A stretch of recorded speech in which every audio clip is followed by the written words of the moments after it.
Hello friends, good morning. This is Urvi Jariwala from Laprocare multi speciality hospital. અને આજે ફરીથી આપણી સાથે પ્રણવ સાહેબ લેપ્રોકેર હોસ્પિટલમાં છે. એકચ્યુઅલી આઈ મસ્ટ સે કે this is an impromptu awareness session. It wasn't planned actually.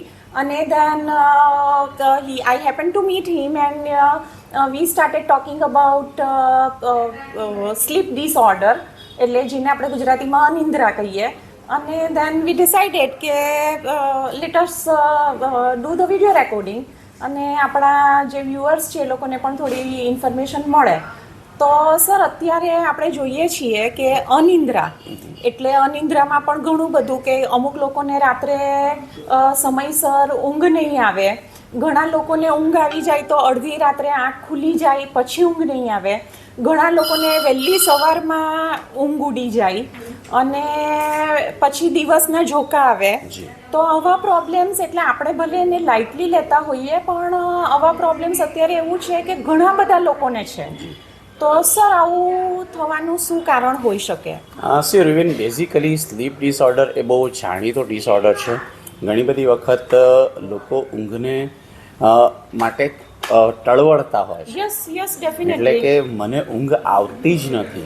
અને એમાં પણ પાછા પ્રકાર હોય છે કે ઊંઘ વહેલી નહીં આવી, પથારીમાં ગયા પછી પણ 2, 3, 4 કલાકે ઊંઘ આવી, અથવા તો સવારે વહેલા ઉઠી જવું. દૈનિક ક્રિયાઓ કરવાની જે એની તાકાત હોય તે એમાં ક્ષીણ થતી જાય છે. ઘણા બધા લોકોને એવો પણ પ્રોબ્લેમ હોય છે કે વચ્ચે વચ્ચે ઊંઘ ખુલી જાય છે. યસ. અને એ વખતે એ લોકો ખરેખર અકળાય છે કે બધા સૂતા છે તો હું શું કરું. અને આની સાથે સાથે એમની એફિશિયન્સી દિવસની ઘટતી જાય છે. એટલે I am the classical example of the sleep disorder. મને પોતાને ઘણા વખતથી આ પ્રોબ્લેમ હતો, અને સર મેં પોતે એને બહુ લાઇટલી લીધો કે ઠીક છે, આવી જશે. એટલે I suffered from it during the corona phase, because my husband was working amidst the corona patients entire day in hospital. So no that stress finally took over its toll, અને મને અનિંદ્રાનો ત્યારે પ્રોબ્લેમ થયો. અને it is so ફ્રસ્ટ્રેટિંગ કે આખી દુનિયા ઊગે છે અને હું બારી પાસે ઊભી અડધી રાત્રે 2 વાગે, 3 વાગે, 4 વાગે, અને પછી રાત્રે ઊંઘ નહીં આવે એટલે તમારો દિવસ બીજો બહુ ખરાબ જાય. તમને કોઈ કામ કરવાની ઈચ્છા નહીં થાય, સ્ફૂર્તિ નહીં અનુભવાય. તો હવે જે લોકોને આ લાંબા સમયથી આ પ્રોબ્લેમથી પીડાતા હોય તો એમાં શું કરી શકાય? બેઝિકલી બહુ બધા લોકોની એવી ગેરમાન્યતા છે કે ઊંઘની દવા લઈએ ને તો પછી એ કાયમી ધોરણે લેવી. Okay, yes. મને ઘણી વખત એવું કહેવાનું મન થાય કે તમે ડાયાબિટીસના દર્દી ધારો કે હોવ, તમે પ્રેશરના દર્દી ધારો કે હોવ, તો તમે તમારા ડૉક્ટરને જઈને કહો છો ખરા કે મારી દવા બંધ કર? No. Because it is necessary. It is a જરૂરિયાત. તમારી એ જરૂરિયાત છે, એટલે તમે એને બ્લાઇન્ડલી ફોલો કરીને લો છો. કદાચ અડધો કલાક પણ આમ તેમ થઈ જાય તો ઘરવાળા પર ખીજવાઈ જાઓ છો. એ પ્રમાણે જ આ ઊંઘ, બેઝિકલી ભગવાને ઊંઘની શરૂઆત કેમ કરી? ભગવાન કેમ બધા જ પ્રાણીઓને ઊંઘાડે છે? કોઈ પણ પ્રાણી નહીં ઊંઘે એવું નહીં બને. Yes definitely. બેઝિકલી કોઈ પણ સ્પીસીસની અંદર આખો દિવસ કંઈ પણ કામકાજ કર્યા પછી એના આખા શરીરને શિથિલ કરવા માટે, એની બધી જ ચયાપચયની ક્રિયાઓને નિયમિત કરવા માટે ઊંઘનું નિર્માણ થયું છે. અને એ જ ઊંઘને ધારો કે આપણે રિસ્ટોર નહીં કરી શકીએ તો ડેફિનેટલી આપણા શરીરમાં ઘણા બધા પ્રકારના વિકાર આવી શકે.